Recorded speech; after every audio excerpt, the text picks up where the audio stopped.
അരാഷ്ട്രീയമായി. ഒന്നാമത് പകൽ സമയത്തൊന്നും ഇവിടെ ഇല്ല.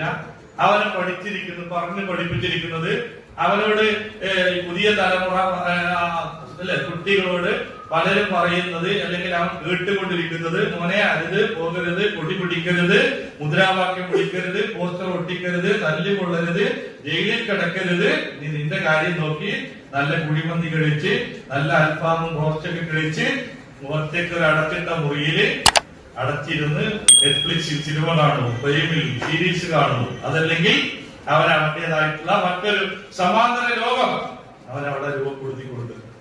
അവിടെ നിന്ന് തിരിച്ചു കൊണ്ടുവരണം.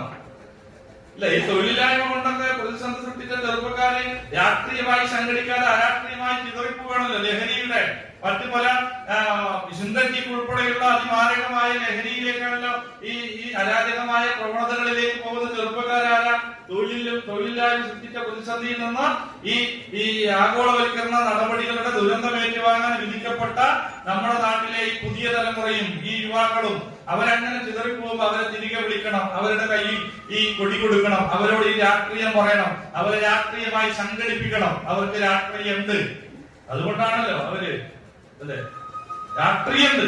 പക്ഷെ നമ്മളൊന്ന് പുനർവിചിന്തനം ചെയ്യണം.